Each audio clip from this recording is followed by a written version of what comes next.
Illinois voters in November 2008 will be asked if they want a constitutional convention.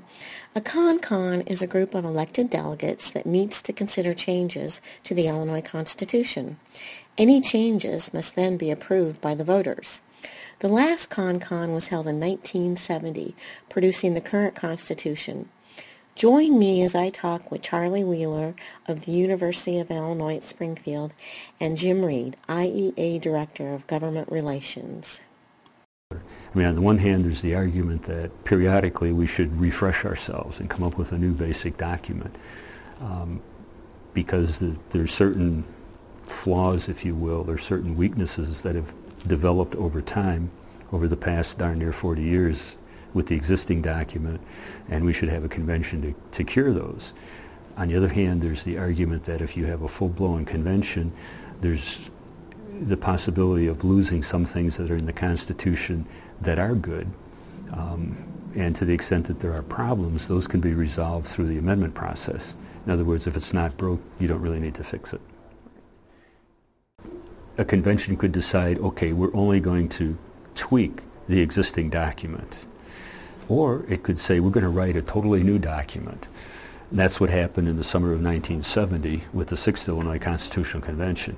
In essence, they did not just tweak the document that had been in existence since 1870. They drafted an entirely new charter. Now, some of the provisions were carried over from the old Constitution, but in general, it was a brand new document.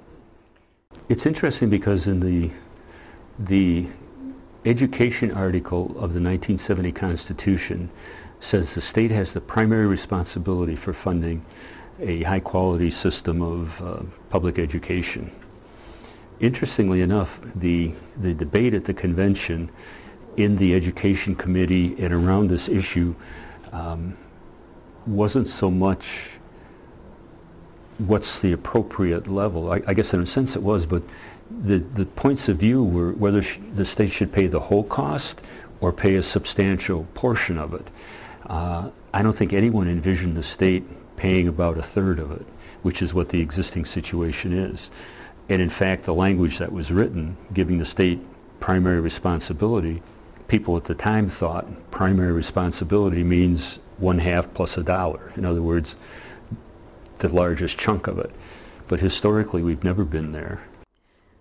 Would there be a chance for any type of real education funding reform at this con?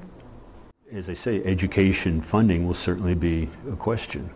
There'll be some people who think the state should do it all. There were people who think that maybe the state should butt out and it should all be done locally, perhaps allowing local school districts to impose an income tax to get off property taxes, all that kind of stuff. All those things will be debated. The current Constitution protects public pensions. In your opinion, Charlie, would a con put that guarantee at risk? Because when people talk about pensions, they sort of focus on the 5 systems for which the state's responsible: the teachers' retirement, state employees, university employees, public university employees, the judges' retirement system, the General Assembly retirement system. But the language of the Constitution covers every public employee, not just folks who are in those systems. I can't quote it verbatim, and I don't have one with me, but in essence it says if you're a public employee, your pension benefits are a contractual obligation that cannot be diminished.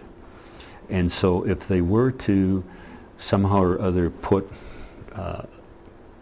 either tweak the existing document, and one of the tweaks attempt to remove that pension provision, or create a new document without protection for pensions, I don't think that would happen because one of the probably overriding concerns of the convention back in 1970, and which I suspect would also be a concern of every new convention, would be whatever we propose, whatever changes we make, or even if we come up with a whole new document, we have to sell it to the voters. We have to get it approved at a referendum. What should IEA members keep in mind about a con?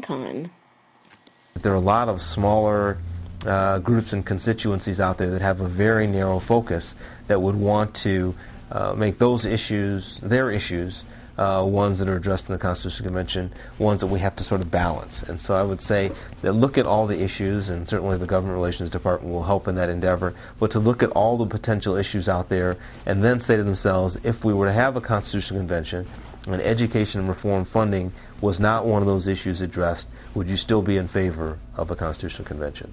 So it's more of, if you think things are bad now, they could potentially get worse. And I don't mean to say that in terms of a fear, but there are a lot of negative consequences that could come out without any benefits to education.